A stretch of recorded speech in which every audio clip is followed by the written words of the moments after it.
Hello everyone and welcome to my live stream today. This is All Hands on Tech Live. I'm your host today, Jeremy Morgan, and I'm just going to do a quick couple of tech checks here. And I will be just a minute here. I can hear just a slight bit of an echo, so I want to make sure that's gone. All right, perfect. So today I'm doing a live stream. So we're doing this new thing, All Hands on Tech Live. I'm your host today. Tomorrow, David Neal will be your host. So at this same exact time tomorrow, be sure to check it out. He is building an Electron app that is really cool. And so David is really engaging. He's an awesome streamer. I recommend you check it out. I'm going to start streaming on Tuesdays at this time. Now, I know today's not Tuesday. Yesterday, I had a whole bunch of things that just kind of fell apart. And so decided to do it Wednesday. But my schedule is going to be Tuesday. So I'm going to be doing Tuesdays at 11 a.m. Pacific time. David's going to be doing Thursdays, 11 a.m. Pacific time. And we're going to create some really cool stuff. So I see right in the chat right now, we have something called What's a Blazor App? I'm actually going to introduce that. So I'm going to have a few slides here, but wait. Before you close the window, it's not going to be all slides. We're going to build an app. We're actually going to open up Visual Studio and do this. But I'm going to just kind of take a few minutes to explain what Blazor is, the two different hosting models and how they work, just to kind of get started. And if there's a lot of interest in this and there's a lot of folks, really enjoying what we're doing here, maybe we'll just do a big Blazor series for a while and we'll go through and we'll build some apps. But I promise you'll learn something about Blazor in this stream today. And I also promise that the slides will be very light. We'll do a bunch of coding. And so today we're streaming on several different platforms with All Hands on Tech Live. We're doing Twitch, YouTube, LinkedIn, several places. We're going to be focusing a lot on Twitch, so I want to encourage everybody to go to twitch.tv/pluralsight_live and follow us there because we're going to be doing a ton of stuff. We're going to bring in other folks, like other Pluralsight authors or tech folks, and we're just going to keep creating really cool stuff for everybody. So I encourage you to check it out. So without further ado, it looks like everything is broadcasting and it looks great. So we're going to go ahead and jump on. I do see someone saying video frozen. I hope not. Let's see. So if the video is frozen on LinkedIn, you could try going to twitch.tv/pluralsight_live or Pluralsight's YouTube channel. They appear to be working there. And it looks like it's working fine on, yeah, it looks like we're good on LinkedIn also, at least from what I can check here. Yeah. So if it's not working on the platform that you're on, jump on to another one. So as promised, here's some slides. Not very many, but I just kind of want to explain what Blazor is, how it works, stuff like that, and then we'll just jump in and we'll start building something.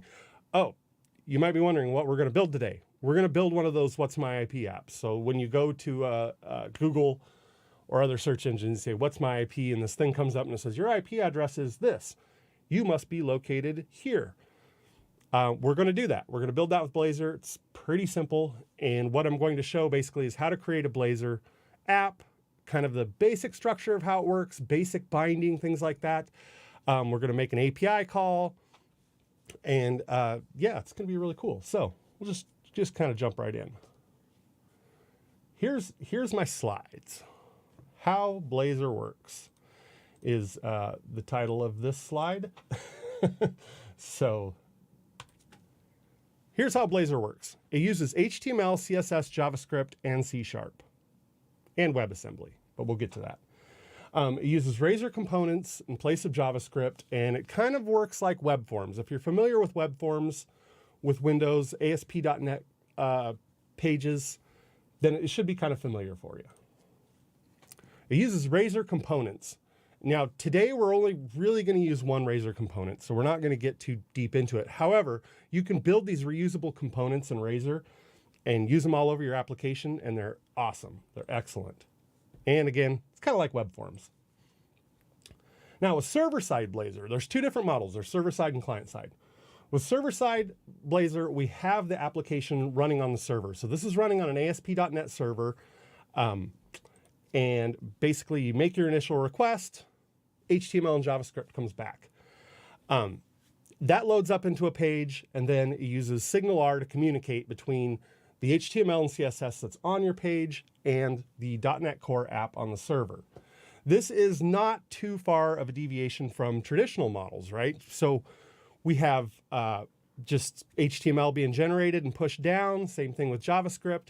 We've got SignalR communicating between the two. So you're sending commands. It's going back to the server saying, oh, you want to do this? We'll do this. So that uses blazor.server.js to handle a lot of that coordination.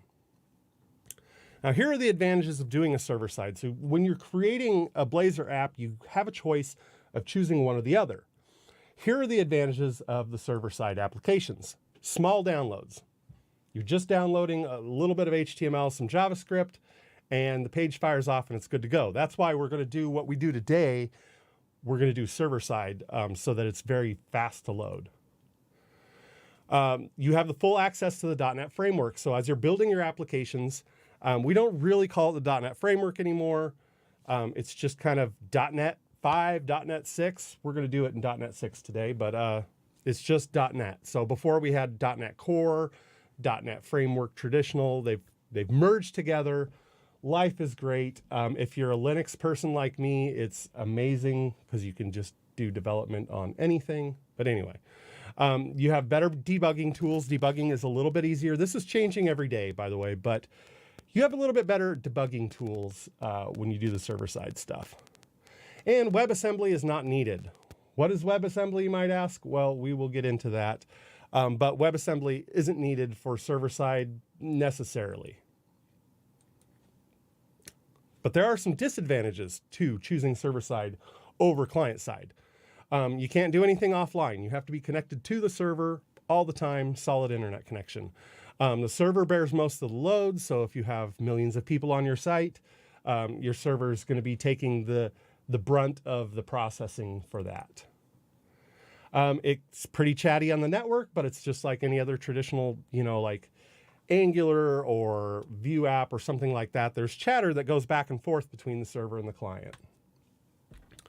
And there's some scalability issues. This one could be argued. We definitely won't get into it on this live stream, but there can be some scalability issues with server side that they aren't quite the same as client side. So with client side Blazor, you still make the initial request. However, that's where everything changes, right? So it comes back and the entire application is placed on the client. So you remember in the previous slide, we had the application sitting over here next to the server. Well, here it will be on the client. So you're going to download HTML, CSS, JavaScript, and WebAssembly. WebAssembly is cool stuff. It's supported by all of the modern browsers. And basically, it's taking that JavaScript and compiling it into something binary that's a lot faster. You're also downloading the .NET runtime. Believe it or not, you are downloading the very first time you hit with a client-side app, you're downloading a version of the .NET runtime that will run on your computer. You're downloading the application. Any DLLs that go with that also get downloaded. So, and that's all controlled by blazor.webassembly.js. Now, if you're thinking that's big, like that sounds like a lot of stuff, it absolutely is. You're downloading all of these things because the application really runs primarily on your machine.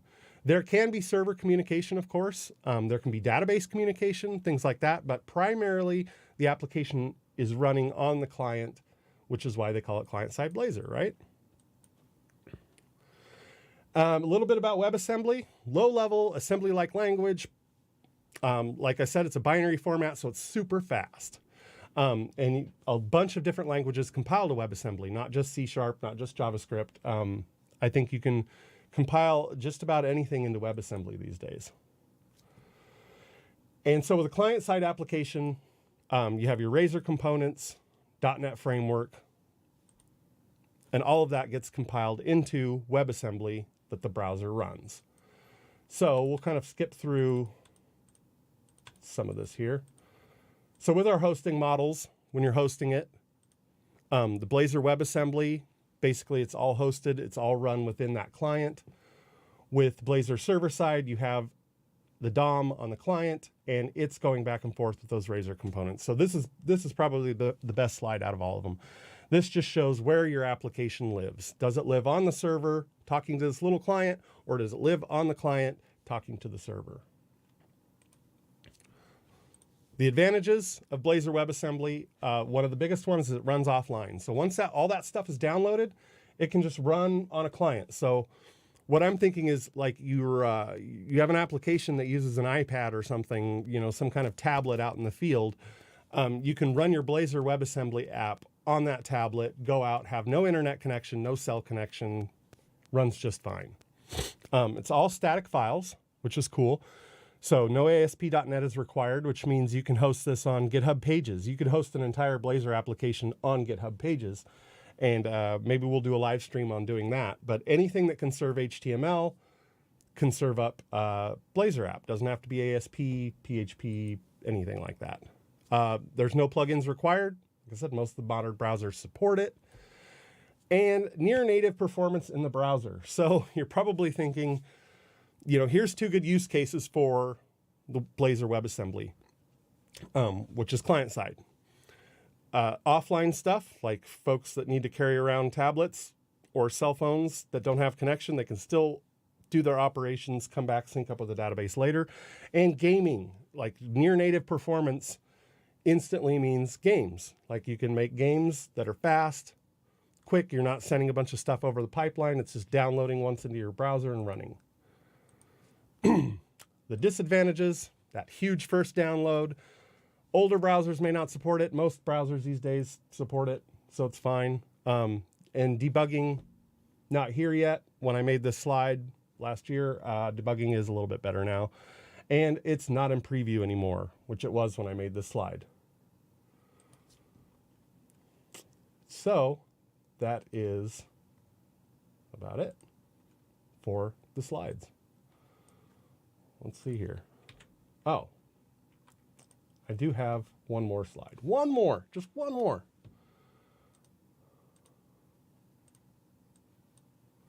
After watching this stream, you'll know the difference between server-side and client-side Blazor. You might already now, after that little speech. You'll know generally how Razor works. So we're going to do some binding and stuff. I'm going to show you, where the HTML lives, where the JavaScript lives, etc. You'll know how to create a simple application with Blazor by the time you're done watching this stream. And hopefully you'll follow _live on Twitch so you can catch all of our cool streams. So, great, good to go. Do a quick technical check here, and we'll fire up the IDE. So far, it looks like we're doing well. So, I'm happy. Chat window up here. Some notes. So we're going to build a What's My IP app.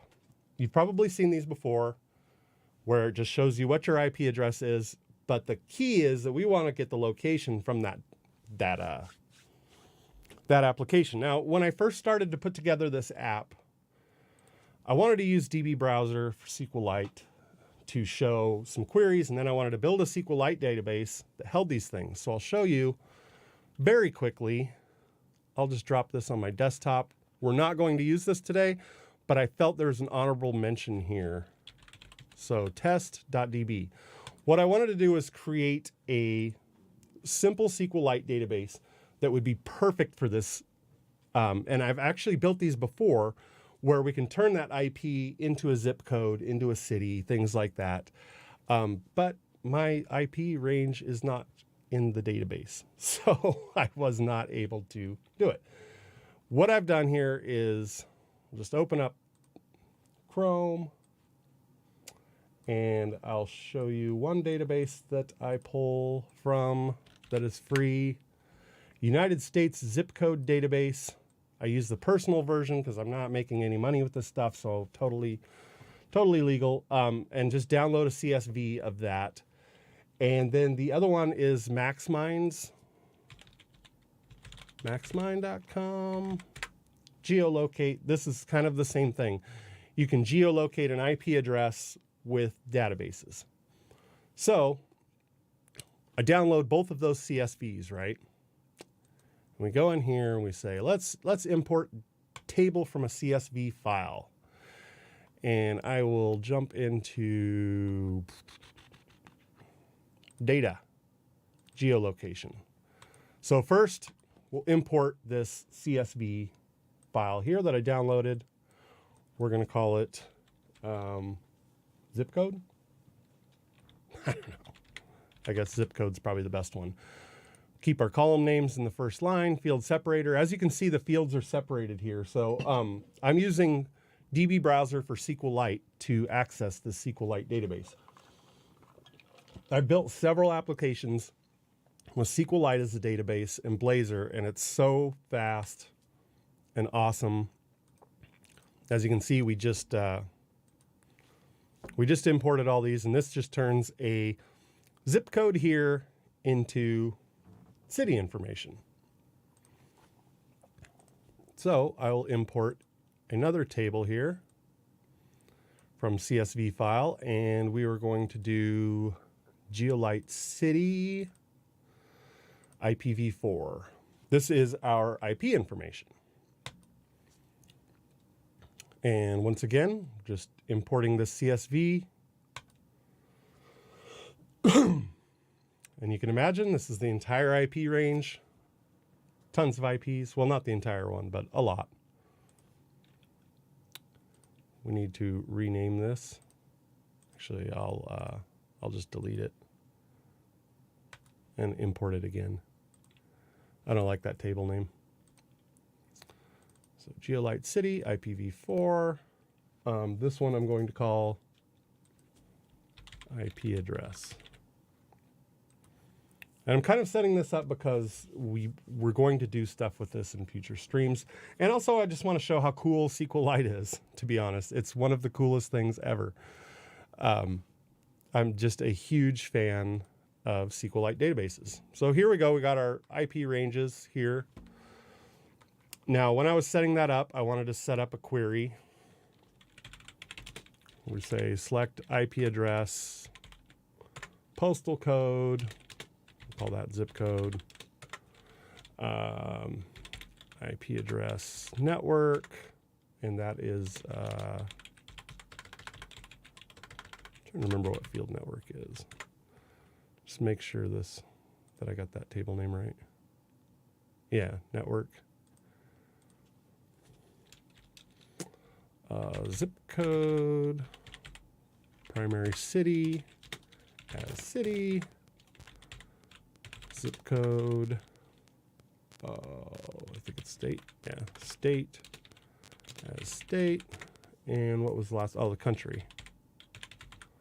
And another reason I'm showing you this is because the data model that we're going to use an executable with using the same similar data structure, so this stuff is all applicable. Yeah.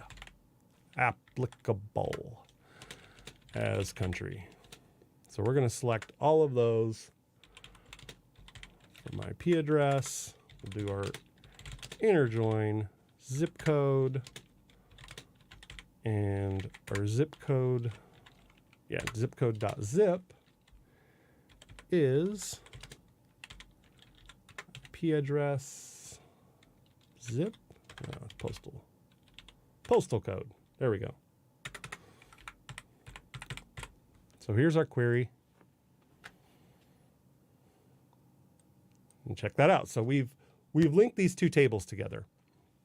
So now a zip code there and the IP address are linked. Now, one of the problems that I had was, I'll go here to what's my IP? I think this one is the site I'm basing it off of. Copy this. What's my IP? So we'll say where network, as you can see, network is where the IP addresses are.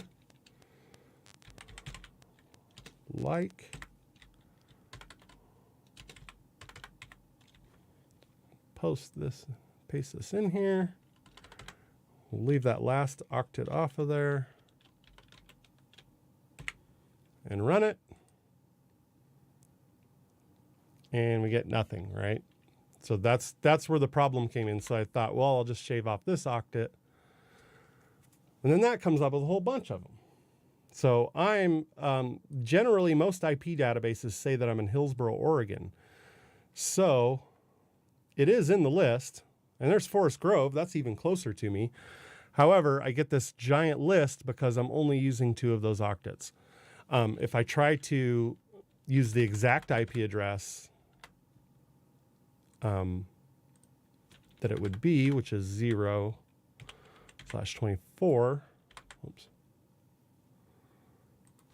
doesn't come up with anything. So that's why I decided not to go this route. This is the route that I was going to go. I was going to build this SQLite database, query it with our Blazor app, and pull it up. But I figure if I can't show everybody where I'm coming from, then the whole demo is blown. However, like I said, just wanted to do kind of an honorable mention here because this is cool. This is really awesome, and I highly recommend checking out SQLite if you have not done so yet. So we have a workaround. Found another way to do this. Now I'm going to open up Visual Studio, and we are going to create our first Blazor app. And as you can see, we have Blazor Server app right here. We also have Blazor WebAssembly app. So if we wanted to make that WebAssembly, that client-side one that we talked about, this is how we would do it. We would select it right here. And I'm refreshing my chat really quick to make sure that that is still working. Maybe, maybe not. I don't know.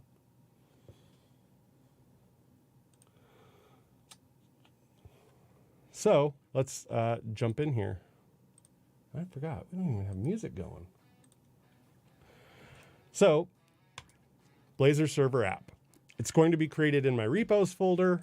We're going to call this What's My IP as a solution name. Click Next. We're going to be using .NET 6 for this. Authentication type, none. We're not going to enable Docker or anything. We don't need to yet. And then we just create, and this will create our Blazor application.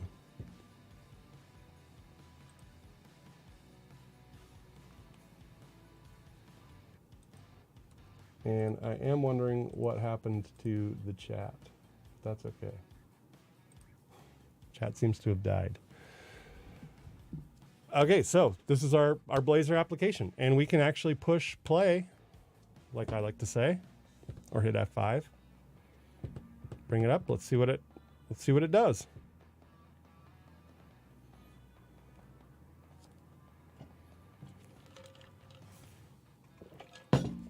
Oh, it's opening it up on my other screen, but we'll fix that. Here's our Blazor app. So what's really cool about Blazor is you will write C# and it'll turn into JavaScript. It sounds crazy, but when you do the app, it has a little demonstration of that and how it works.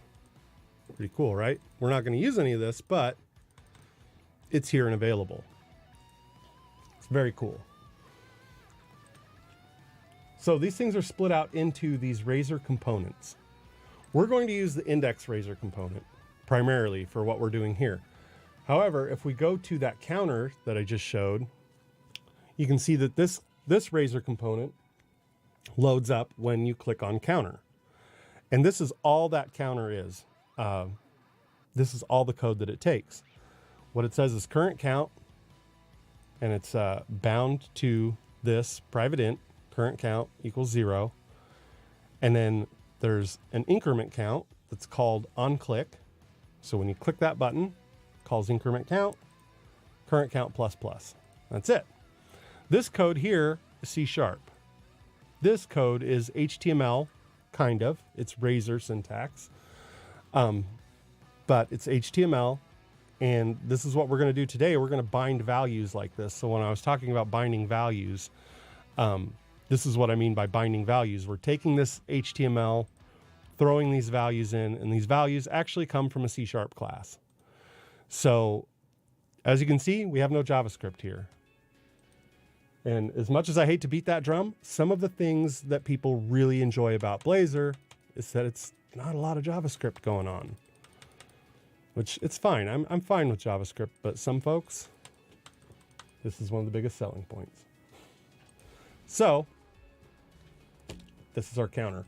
What we're going to do, let's go to, I think it's nav menu. We're going to wipe those out. We don't need them.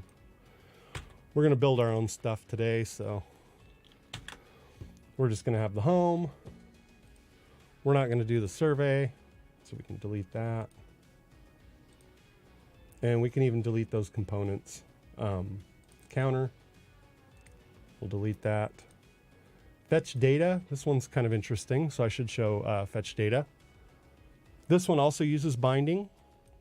And you can see here, we're using Razor to say if forecasts equals null. So we're using forecasts here as, and here it is right here. Weather forecasts, and all that is a list, basically. And we for each through that to display this stuff. And so you can put logic in your HTML, which kind of mixes things up a little bit, right? Because you have logic down here in your code, which is identified by code. You have logic in your C# code, but you also have some display logic that you can use in the Razor stuff, and we'll do that also. But we're going to get rid of that fetch data. We're going to do all our own stuff today.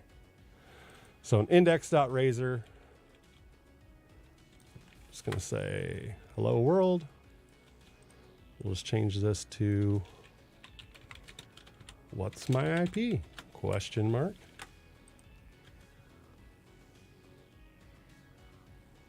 There we go. What's my IP? Oh, and someone on Twitch just said can't see the Solution Explorer. I apologize. That was a big oversight on my part because the chat window is over here.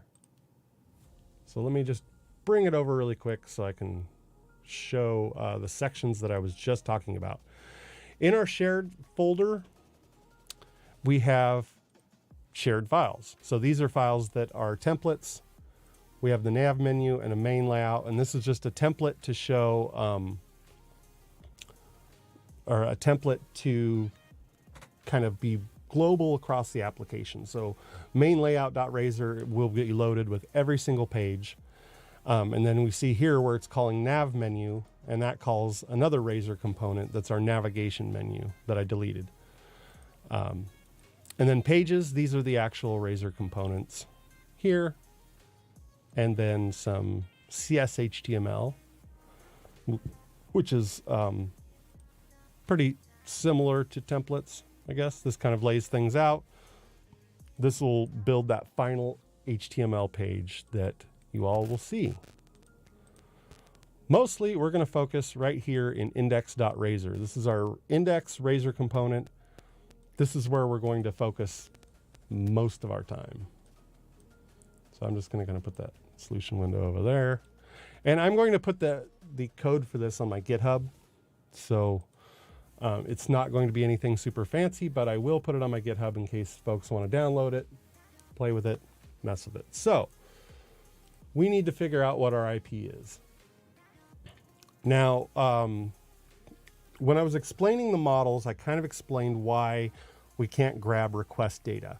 So oftentimes in ASP.NET, you can grab request data. So whenever the request comes in, you can say, what were the folks asking for?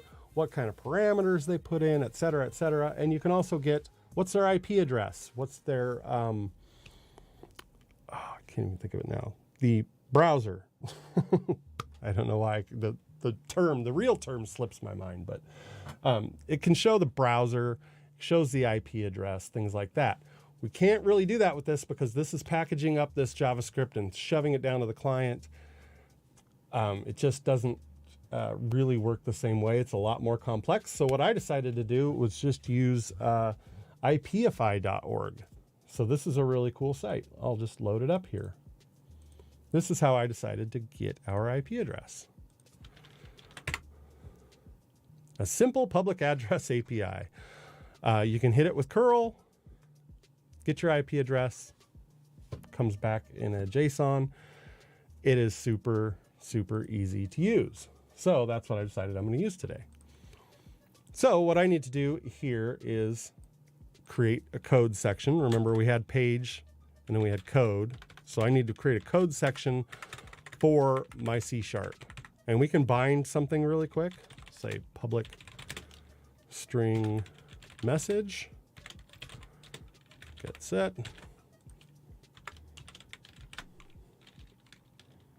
We'll bind message.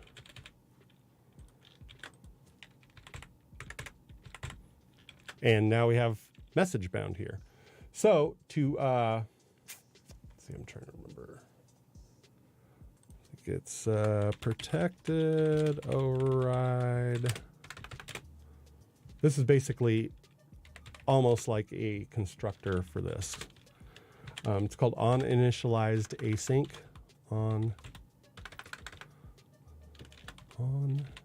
Initialized async.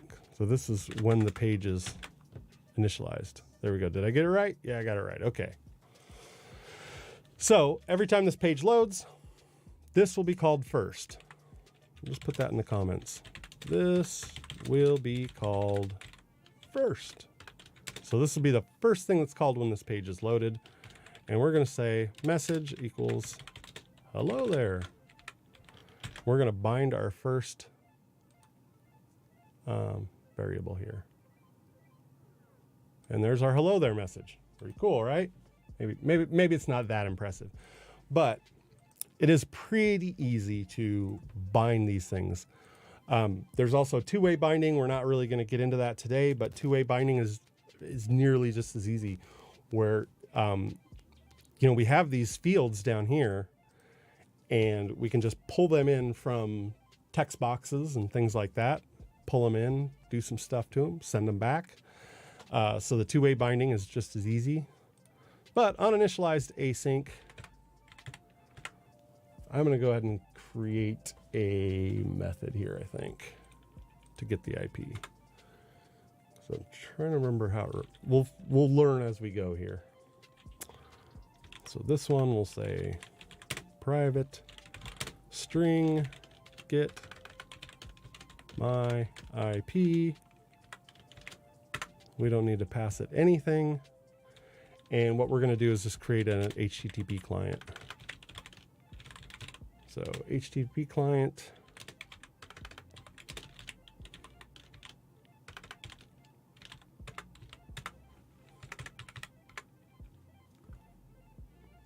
Yes. Perfect. And we are going to say, what is our IP address? It's going to be, we're going to do a get client or get string async. HTTP client dot get string async. And that is, I've got to go back to apify.org here. Oh, I could just copy and paste this stuff. What am I doing? Because we all do that. All right, this is the string right here.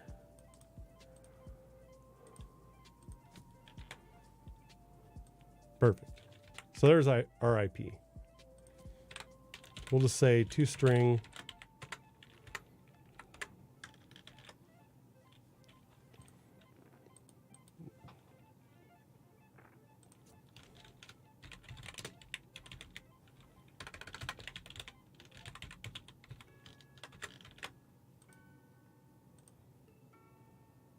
okay. Return IP. Okay, so in our little message here, we'll just populate that. We'll take our message and say get my IP.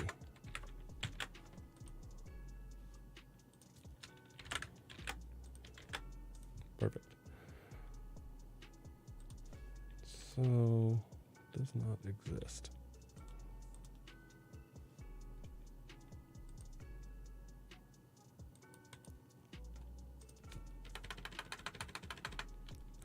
Now I gotta remember what it is I pulled that from.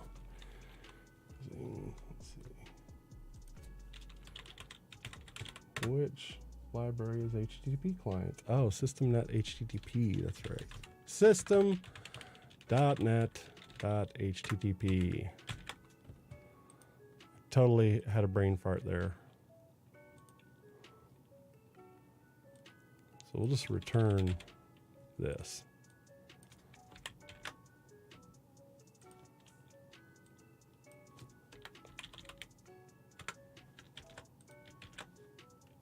And it doesn't like that.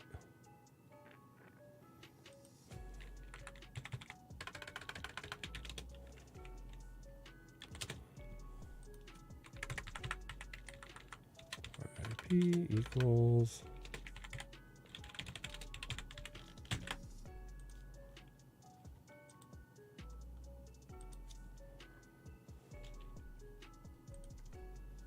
and I'm going to go steal that code again.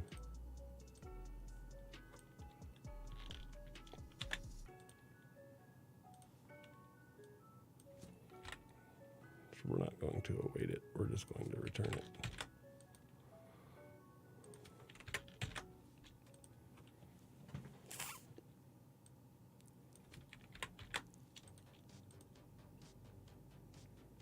That's fine. Okay. Go here. And that didn't work either. So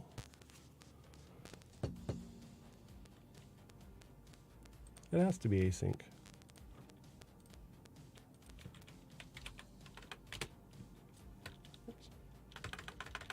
Async string.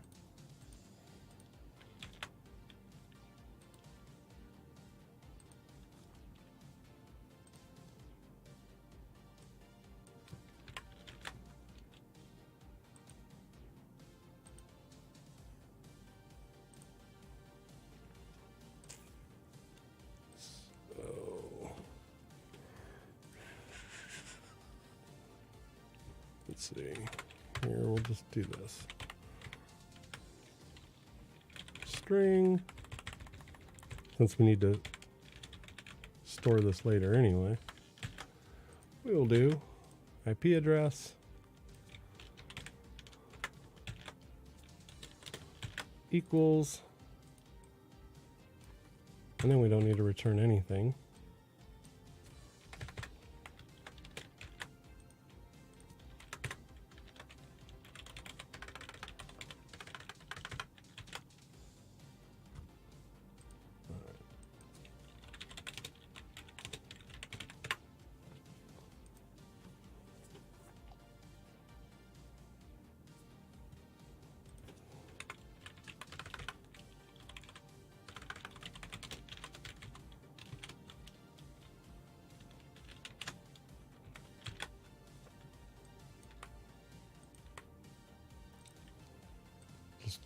I'm going to stuff it up here really quick.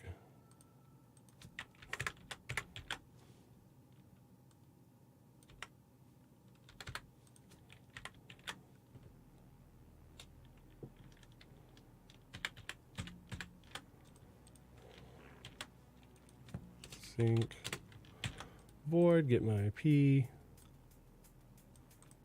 I'm totally having a brain fart here today.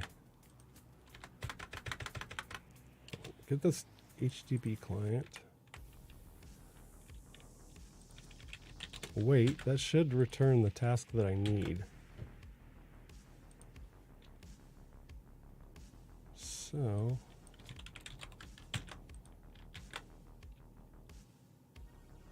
yeah, let's make it void. And we'll just call it. There we go. That'll do it.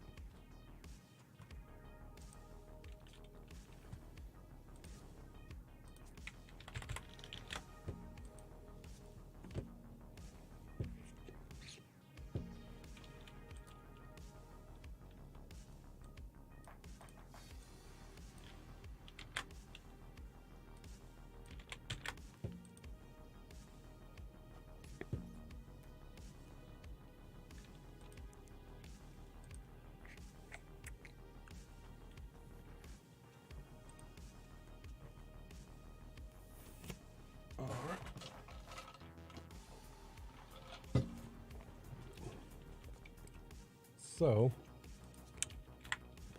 we also need to await this.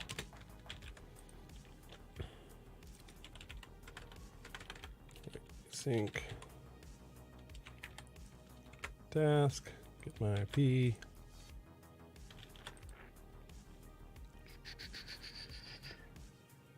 And there's my IP. And let me, oh, and thank you, Eduardo. That's actually awesome. So there's the IP address as it comes across.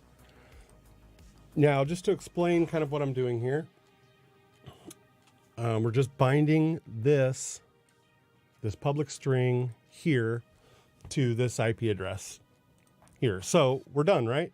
Stream over, yay. But no, we're gonna add more cool stuff to this. But as I go here, it says, what's my IP? Makes that call out to ipfi.org, which sends me back my IP. So this is actually the IP address that I used to contact ipfi.org, which is obviously it's my IP address, but this is how I've decided to get it because, like I said, I can't get that request info out of .NET, can't get stuff like that. So this is what I chose. And here,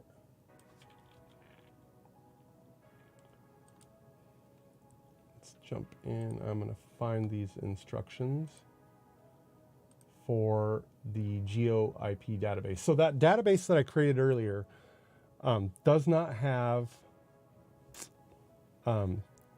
my IP range in it, which is fine.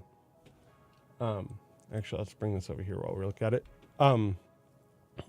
It's fine, but it doesn't have my IP address range in it. You can use a binary version of the same exact database. The binary version has more accurate data and additional data, and so the binary version does have my IP range in it, so we're going to use the GeoIP client library. Super easy. This is actually far easier than the implementation I was going to do, so that's great. But let's jump over here. Package manager. Let's install it. Install package Maxmine GeoIP 2. So now we have an installation. We have the binary implementation for that. And in data, I need to find that MMDB file real quick. Here it is. Okay. We will open folder in File Explorer, drop that in there. Now this is the MMDB file. So this is a database that we're going to read with that binary, if that makes sense. So I'm going to rename this only to copy that file name. And what we're going to do is use this GeoLite library that I just installed to read this database, which actually has my IP range in it, which is great. And this is weather forecast. That's something completely different. So one of the things you need to do here, of course, is go into properties and copy it to the output directory. I just put copy always. So that way it copies that binary file into your output directory. So when you go to publish this thing on Azure or on a web server or whatever, you will have access to this database. And we'll go back into the instructions here. As you can see, it's like super easy. So in here, for get my IP, we're going to create another method here. Void, private void, get my city. That sounds like a good one, right?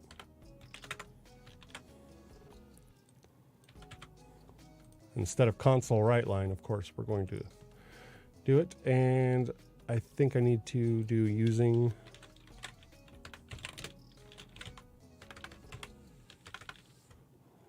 what did I just install? Maxmine GeoIP2. Maxmine. Now we should have that database reader. There we go.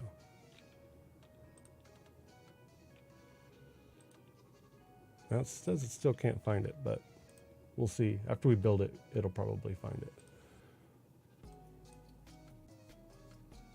So we'll copy this. MMDB. Oops, I keep hitting that forecast, so I'm just going to delete that. You're out of here. You're out of here. All we care about is this little fella right here. So we'll put in our Geolite city. That's going to be in data.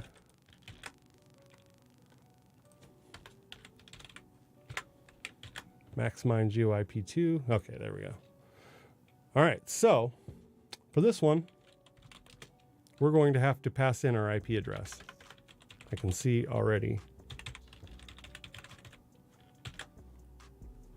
In order to make this a true function, we'll pass in the IP address, or we could just get it up here. There's no guarantee it exists up here. So I will probably just call the method like this. Get my city IP address. It's returning void, and all this is going to do is, well, let's see what it's going to do. Do we still have message up here? Let's put message up here, and we'll just dump it all into this message for now.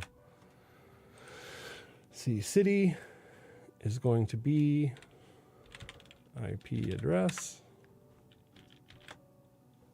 Console write line. Instead of that, we're going to say message equals response country ISO code.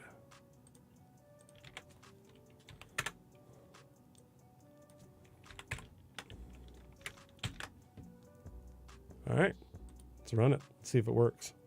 No. Type your namespace. Data does not exist. Where on earth?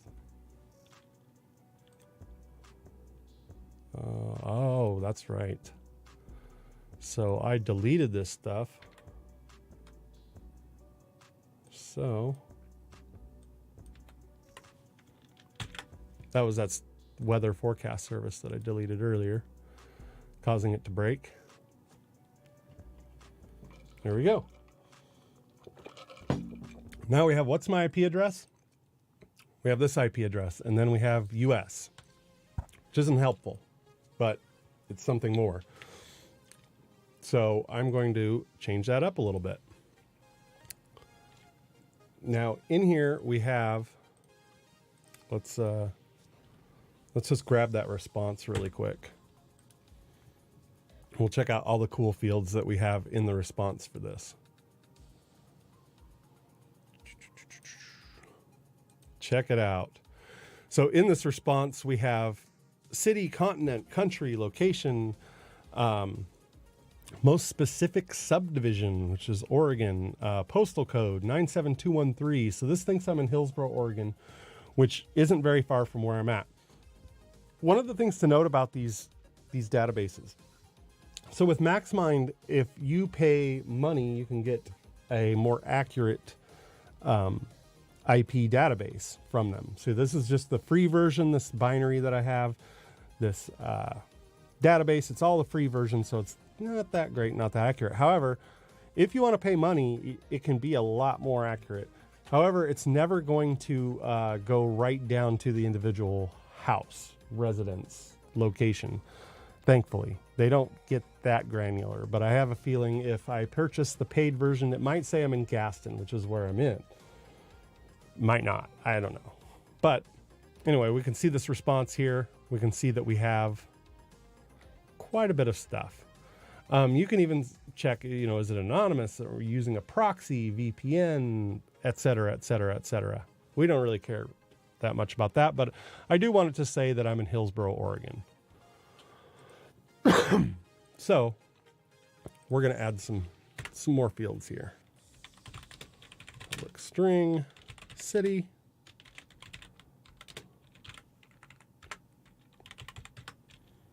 string, state, And let's do country. Why not?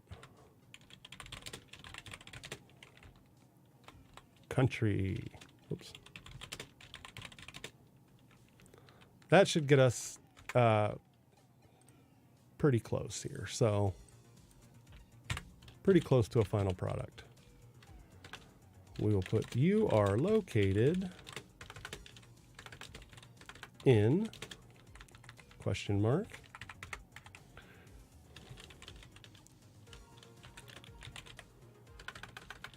city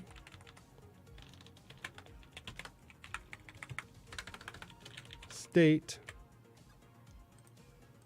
and country. All right, so we should be able to pull all of this from here, and what we'll do is we'll just populate it down here from our response. So we'll say city equals response.city. State, and why doesn't it like that? Oh, because I can't convert city to string. Do I need to?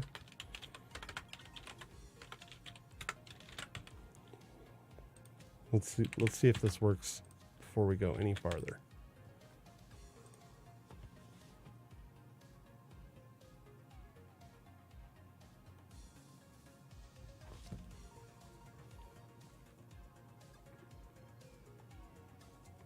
Okay, so artist says, oh, a thought process while I was trying to figure out how to load the things up. I'm not sure if that's what you're asking about, but I typed it in wrong, essentially. And because I was doing up here, you have to put in using. So you have using statements just like any other C# app. They just look a little different. So I needed to use that maximind GeoIP thing. Now let's see if our city comes up. You are located in Hillsboro. Perfect. Hillsboro is pretty close to where I am. That's the hub, you could say. So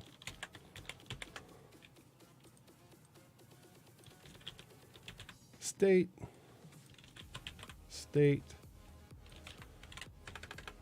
country,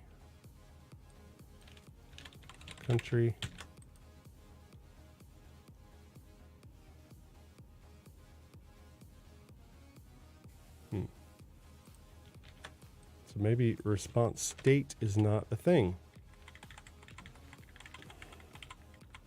Let's see what location is. I mean, that's what I figure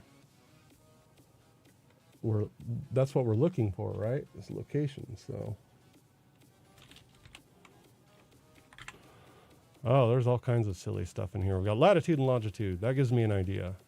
Population density, time zone. Okay. Oh, I don't need any of that stuff yet. What I need is the state. And I thought that was there. Maybe it's most specific subdivision.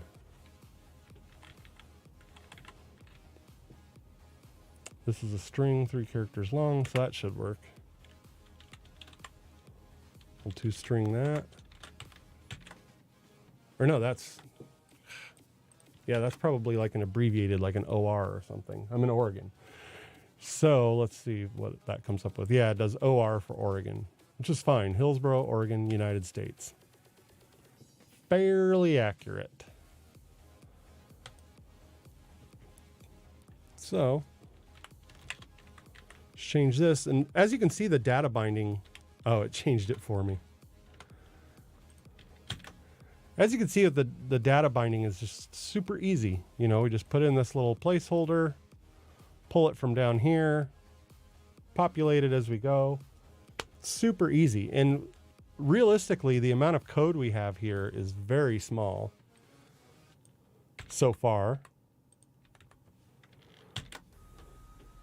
So this is, this is like a really small amount of code for what we're doing here, which is we're pulling this IP address from an outside source, pulling it in, populating it in the page, then saying you're located in. We're taking that IP address hitting it against that database. It's coming back with information, you know, where does that IP live? Where is it located? It's saying it's in Hillsboro, Oregon, United States, which is pretty close.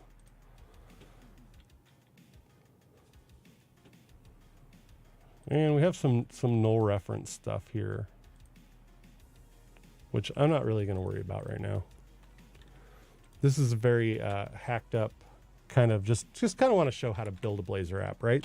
That is, after all, the title of the stream, how to build a Blazor app. So this is how you build a Blazor app. And technically we're building a Razor component. We're just basically taking this, putting some C#, making it turn into JavaScript, and we're cool. Let's put a little map in here. So for this one, I don't want this to be quite as big. This one was just a little big.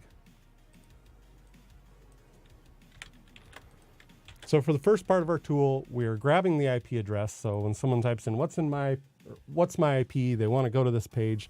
It'll say, here's your IP address. You are located in Hillsboro, Oregon. Pretty cool. But what about a map? What about a map? I saw some latitude and longitude there. So there was a site. Well, let's see if I can find it. I think it's like mapsgenerator.com. It should be in my history. There we go. GoogleMapGenerator.com. There we go. So in here I can put in Hillsboro, Oregon. Cool, right? So here's Hillsboro, Oregon. Oh, I should read the directions. Use Control X. Just to kind of give you an idea of how close this is. This is Hillsboro, Oregon. I live here in Laurelwood, which is down here, out in the middle of nowhere, right in the middle of sticks. Chances are my internet goes through the mountains here somewhere into Hillsboro. I highly doubt there's a big hub in Forest Grove. And almost every time I go to one of those sites that shows your location, it almost always says Hillsboro. So I'm pretty happy with that. But what I'll do here is I've typed in Hillsboro, Oregon, the map zoom, get HTML code. I'll copy this. And what I'm going to do is put a map on here. So once again, we'll be doing some dynamic stuff. But that's cool. So we can just dump this because this is HTML, right? So we're just putting in HTML. Try to format it a little bit here so it's not so huge, wild line of code. And it looks like we're going to go over a little bit, but I really want to show this map thing. It's just a thing that I get rid of this link. Looks like this is just a long style sheet. Another link. This isn't going public, so I'm not going to put these links up here. Okay. So now we've got our stuff for the map. And we press it just to make sure that it renders. Cool. It says Hillsboro. However, that's because it's hard coded right now, right? Because I just copied it from that website. So what I need to do is look at this string. And as you can see, it just does a Google Maps query for Hillsboro, Oregon. So I'll just take this out, cut, and we'll add another variable in here, map location. I don't know what I would call that. You could call that a map URL, right? It's a map URL.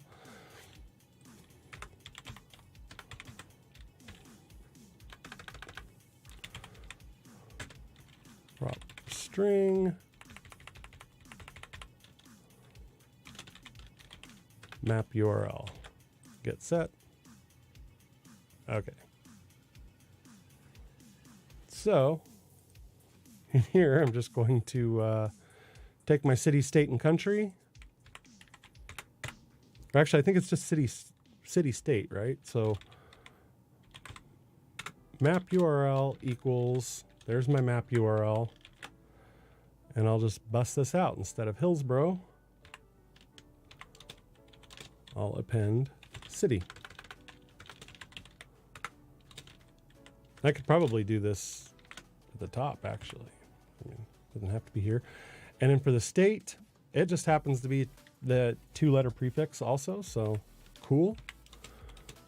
Right on crouton. We will put in our state. And then this will be a map URL that is dynamic. Let's see if it works. Let's see if it works. Hello, Leger. I think I'm pronouncing that right. Hello, thank you for coming into the chat. And there we go, Hillsboro, Oregon. Let's just check some stuff. Let's try to break it. Not really try to break it, but let's prove that this stuff isn't all just happening local to me. So for city, I'm going to change that. We're going to say city equals Chicago, which of course the state will be Illinois.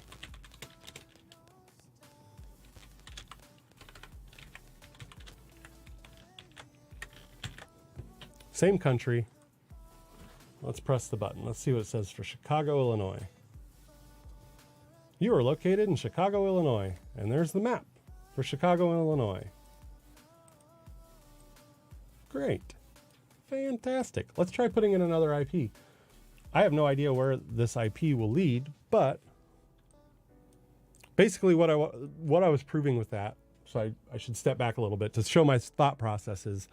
I just want to make sure that things are updating the way they should, right? So when this thing says Hillsboro, Oregon up here and then shows Hillsboro, Oregon on the map, I want to make sure that I haven't hard-coded anything, that it is truly dynamic. And so I hard-coded Chicago, Illinois, just to make sure that the map corresponds to this. So that's why I put that in there. Sometimes I do spot checks on myself while I'm coding like this, where I'm like, let's just throw some other kind of edge case in. Let's throw in something different to make sure that things are behaving the way we want. Now I'm going to do that with the IP address. And we're going to just put in a different IP address that could be, who knows. So instead of get my city, or yeah, we're still going to do get my city with IP address. But remember how we're passing it in here? Let's just pass in something different.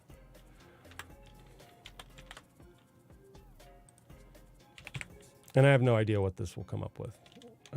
I'll make it somewhat close to my IP address, which was somewhere around here. There it is.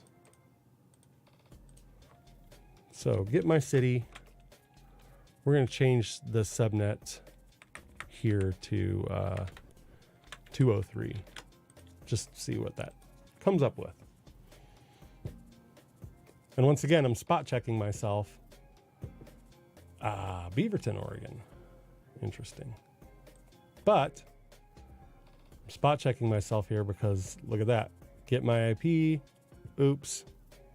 This IP does not match. So instead of that, let's see, task. Wait, get my IP. IP that populates that IP address. I am going to have to, instead of this, we're going to say IP address equals. Then I don't have to pass it in that way, but let's just see if this changes the display. There we go. Now we have 203, which apparently is Beaverton, Oregon, which is right next to Hillsboro. So that would make sense. You know, that octet is just a little bit farther different from Hillsboro. So let's try changing like this. And I'm just going to put this back in here. But we're hard coding our IP address to see what kind of different stuff we can come up with here. Now I'm located in Kathleen, Georgia. And so as we can see, we have a different IP address. I changed some of that, and now we're located in Kathleen, Georgia. Awesome.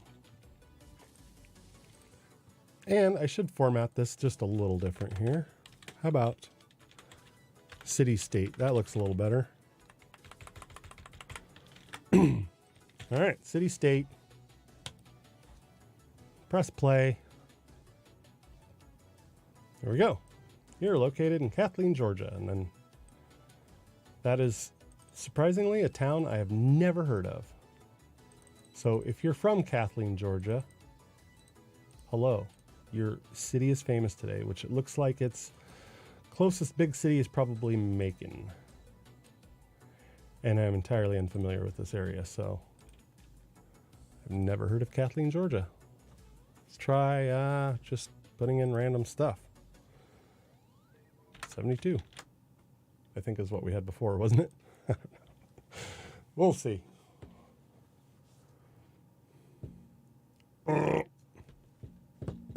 We got that null error that I was avoiding that I didn't care about because that IP address is not in their system.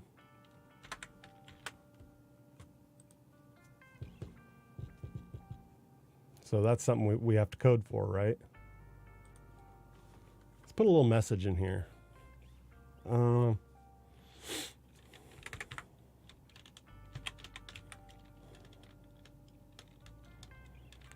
do this. Message. And then let's surround this with a try catch. I don't suggest doing this.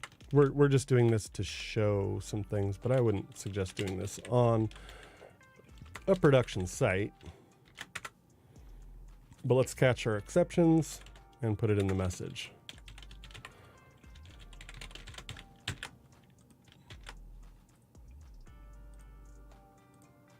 Oops, message. Equals ex to string.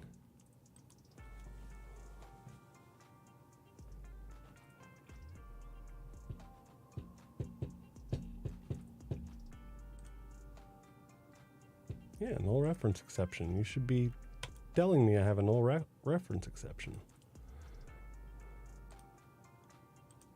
I think I put that breakpoint in there earlier. Okay, exception thrown. Continue. Continue.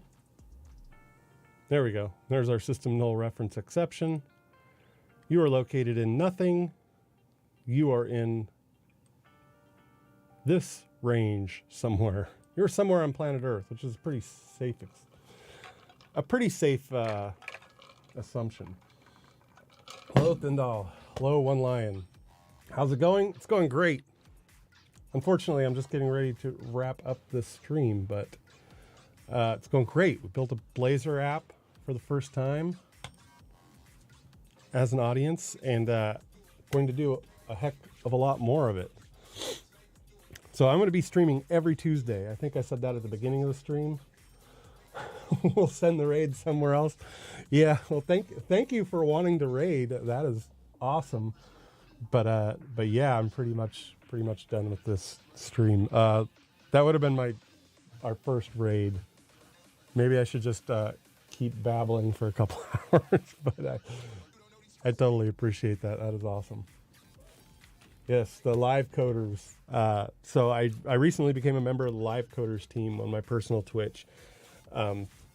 So much fun. Such a great, awesome group of people. So I highly recommend you go to livecoders.tv. Let me see. I'll just see if I got that URL right. Or you can search for Live Coders on Twitch. Oh, it's livecoders.dev. So livecoders.dev, you can see Live Coders team. Purpose to support coders, developers, technologists. There are so many awesome people on this team that do so much cool stuff. And they're working on the website right now. So it's kind of a work in progress. Seems like every time I come here, it looks a little different and it looks better. It's pretty awesome. But yeah, livecoders.dev. Check it out. It's a very cool group of people. It's very awesome. Fun stuff. Where was I? I was totally off. Lost my train of thought, but that's all right. Oh, so it actually updates and you can set your profile text. Awesome. I'll do that because I think on my profile, it doesn't say what I stream because nobody really can guess exactly what it is, but I should probably give people a general idea. On my personal stream, I kind of go all over the place, different languages and technologies, but, oh yeah, the exception handling stuff. So that's what I was going to do is just put a little thing in here, make these things nullable. Why not?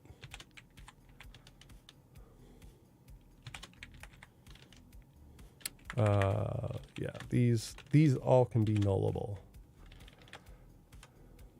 Now, if they're null, then we should say nothing found, right?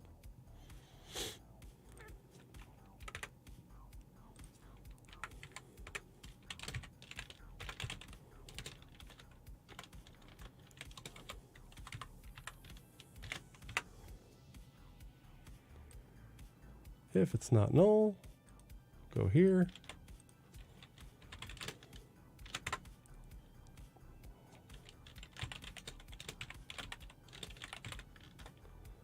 Seems like a decent way to handle this.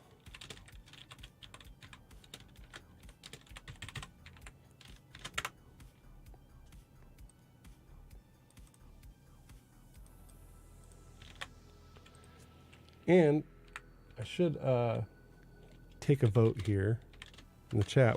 Should we do something Blazor on my next stream on Tuesday? Should we continue adding to this thing?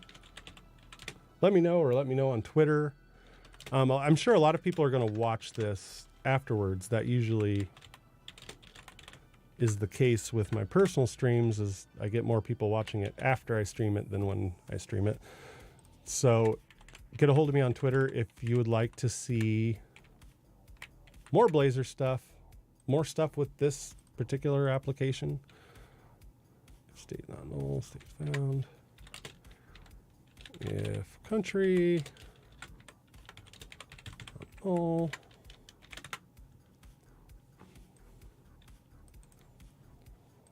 we'll just handle this little problem that I surfaced here. Else. And then we'll wrap up the stream after this.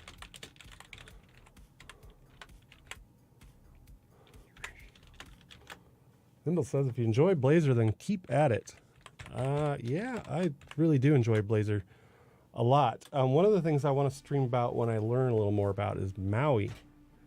I'm messing with Maui right now and would love to share some of the things that I'm learning with that. But what is the Pluralsight Twitch channel?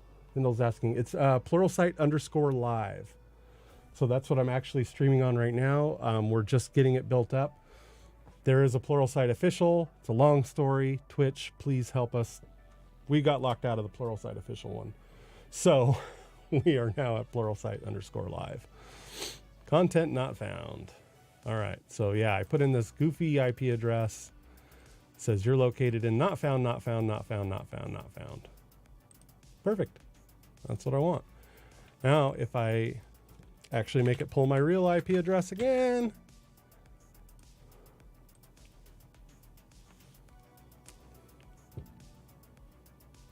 it still says not found.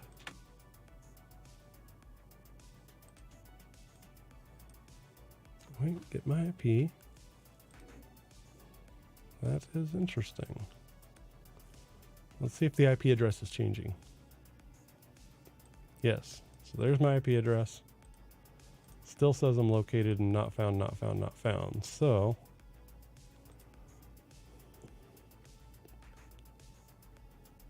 raw response. City. Oh, duh. I'm pulling the properties. They're null. They're null. So what I need to do is check. See, the other day, the founder of Live Coders, Jeff Fritz, did like a 12-hour stream. And I said to myself, I'm not cut out to do that. Today's proof. Because I've only been doing this an hour. And I've already like totally spacing out. But I'll get better at it, right? The more I stream. There we go. So if the response is not null, not the field, which will be null.